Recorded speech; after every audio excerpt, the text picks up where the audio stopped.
Ever since it was first published in 1951, J.D. Salinger's The Catcher in the Rye has gotten a lot of heat over the years for supposedly inspiring violent crimes. But does The Catcher in the Rye deserve all this hate for its violent crimes? Let's review it and find out.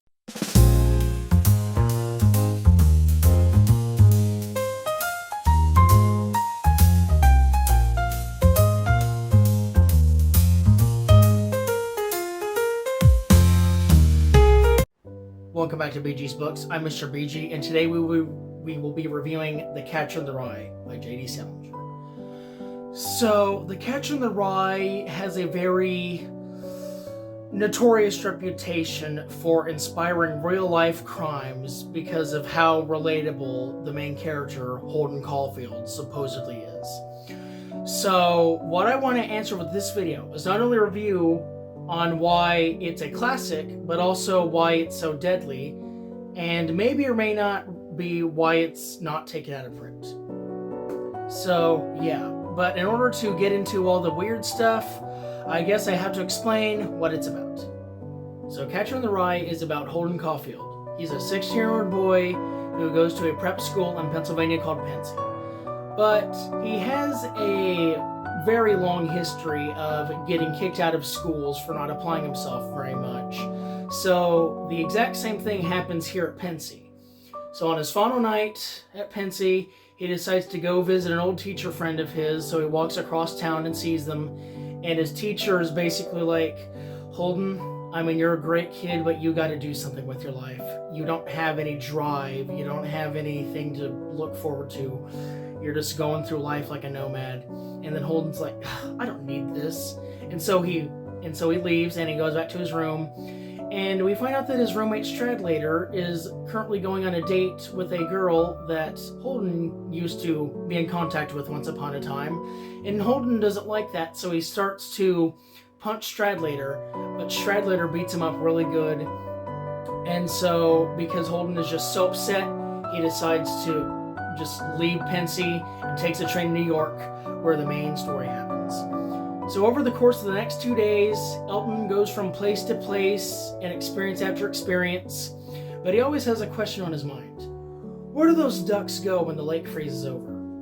And this is a question that's never answered, but it does bring up a good question. Where do those ducks go when it freezes? Anyway, so like he takes a cab over to a hotel, and this one guy in the hotel, he's like a pimp, and he basically gives guys the nights of their life by giving them girls. And so this one girl goes over to like do stuff with Holden, and then Holden chickens out and stuff, so he sends her away, gives her $5, that's it. Keep in mind, he gives her $5 because he was told the price is $5. But later on, she says that it's 10, so both her and the guy that handed her out go back to Holden's place, beat him up a little bit, and then take the other $5 that is theirs, even though they never said it was $10. So after that, Holden decides to leave this hotel and just go somewhere else. And so the book is just basically him talking to a variety of people in New York and just telling them his experience about things, like his view on life and everything like that. And so eventually he decides to go back home, at least briefly, because he doesn't want his parents to know that he's home yet, because they haven't gotten his expulsion letter yet. So he sneaks home and he finds his younger sister Phoebe, who he loves, and then they talk for a while, and then Phoebe's like, you got expelled again. And of course she knows everything about this, so she's not very happy with Holden. She kind of makes Holden feel a little guilty. And so as Holden's parents arrive home, Holden decides, okay, I'm leaving, and then he sneaks out and then goes to another teacher's house named Mr. Antolini, who was one of his favorite teachers ever. And so he spends the night there for a while, but not before getting a lecture from Mr. Antolini about making something worth of your life. So anyway, he goes to sleep, and then when he wakes up, he finds that Mr. Antolini is patting him on the head quite strangely. He doesn't know what it is, but he assumes that it's some sort of weird advance on him. So he decides to bail on Mr. Antolini, and he goes to sleep at Grand Central Station. The next day, he decides, I don't have anything worth left doing in New York, so I'm just gonna go west. I'm just gonna train hop and go west. But because he really likes his sister Phoebe, he gives her a note in school telling her to meet him at the museum that they used to go to when that they go on field trips to. Phoebe's school, that was also his school. And so she brings along a bag of stuff and she's like, I'm going with you. But Holden is like, no, you're not. And so there's a little debate like that for a little bit. And so then Phoebe gets all mad and stuff. But then Holden realizes she likes the zoo. So he starts walking to the zoo, and Phoebe follows him. So in the final scenes of the book, Holden walks his sister through the zoo. They have a nice time, and then Phoebe goes on the carousel on a horse. She's having a fun time. And then Holden decides that he still has something left to live for. Phoebe's still there, and she still loves him. So he's going to stay home and go back to his family. So he goes back to his family, and then he starts to realize as he's writing this whole memoir, because this is what the book is, it's his first person perspective, that maybe he misses people after all. Okay, so there's obviously a lot of stuff going on in this book, and I don't quite think I get it all. I get most of it, but I don't think I get it all. So first of all, the main thing I want to bring up is that Holden is obviously a rebellious teenager. He has an authority problem. He doesn't like anything with authority. He doesn't like adults. He calls everyone phonies because they're all putting on an act, trying to be something. And I think this book is really about society and how some people can feel wronged by society and try to vent about it, but no one cares. So that's really what I think about it. But so I didn't mention this while I was going over what the book is actually about, but Holden has a younger brother who passed away called Allie, and Allie was one of his best friends. And so throughout the book, he keeps thinking of Allie and all the stuff they used to do. And so Allie is basically his main motivation for doing a lot of things that he does in this book. And so, yeah, all The Catcher in the Rye really is it's just a character story of someone slowly transitioning into adulthood and them not liking it. So by now you're probably wondering, why is it called Catcher in the Rye? Well, that's a good question, actually. So Holden mentions a couple times in the book that he has constant dreams or visions or something of him being an adult working out in the West or something in a rye field. And so there's these younger children working in the rye field, getting the rye and stuff, and occasionally they wander out too far and almost fall off this giant cliff that the rye is on. And so he has to catch them and put them back. And so he refers to himself as the Catcher in the Rye. So I bet that probably explains the title. And so the cliff on the wheat field represents childhood and adulthood. So the rye is childhood, and when the kids almost go off the cliff, they are almost adults. And so Holden is trying to save the children from being adults. So yeah.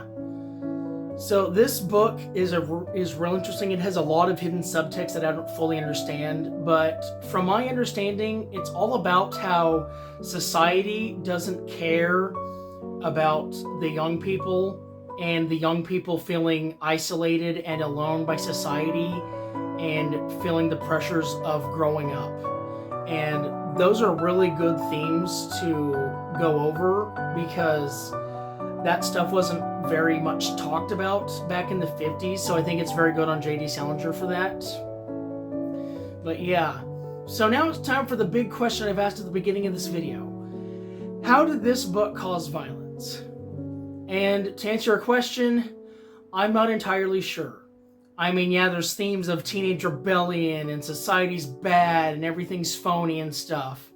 And I guess to certain people, that's a good enough motive to go out and get what they want. But I really don't think this book is that violent. The only really violent scene is that fight that I mentioned in the summary. And so I really think that Holden is just kind of a character who just is disillusioned by life and everything because of experiences that he brings on himself, and he just doesn't really give a chance to make it better. So that's what I think about that.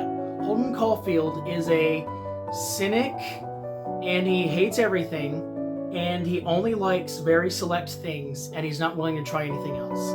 He always thinks that society is out to get him specifically for some reason. So he's very much an interesting character. It's like you might find him annoying at times. I certainly did. I'm like, okay, so he just hates everything. But that's the thing. He's annoying, but he's also likable just enough so that you don't fully hate him. Like, he does have a heart, like the Ducks thing, or Phoebe and Allie, and his brother DB, who's in Hollywood.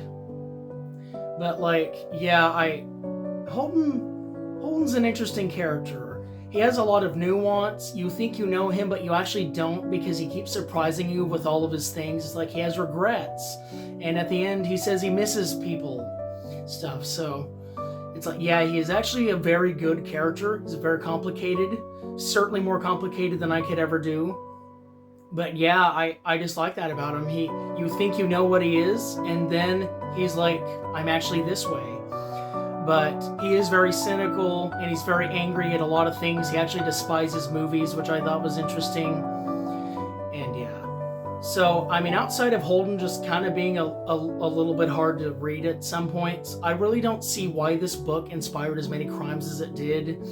It's like the guy who killed John Lennon, he bought the book, I think, the day he killed Lennon, and then wrote like a thing to Holden Caulfield about it. And then the guy who tried to kill Reagan, he also loved the book and tried to do something about that. So I think that those people who try to act like that after reading this book miss the point entirely of the book. Because I think the book is really about the fear of transitioning from a child to an adult, just like Holden is. And so now this is the point where I start talking about like any movies that were made. And there actually have been several attempts to make a movie over the years, but J.D. Salinger has never allowed them to make a movie based off the Catcher in the Rye, because he does not like movies very much. And he also later said that he regretted ever writing The Catcher in the Rye, because he spent the rest of his life regretting it. Because from what I found, he became too famous and he didn't want to be famous. Yeah, I don't understand it either, but that's his reasoning.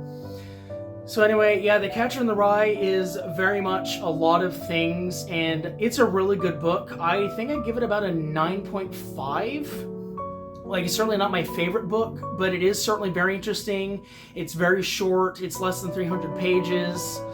The character is very nuanced and interesting, which you didn't think about, but he actually is very complicated and stuff. Like, he has values to a point, and all he wants to do is he just wants to like live free of life and just not have any worries. But of course, adulthood will always bring you worries. But anyway, guys, so yeah, that is my review for Catcher in the Rye. If you have read the book, I would love to hear what you thought about it. And if you have not read the book, I would love to know if my review maybe convinced you to read it. But yeah, so anyway, I hope you enjoyed this video. That is my review on Catcher in the Rye. I have been BG's Books, and I will see you guys next time.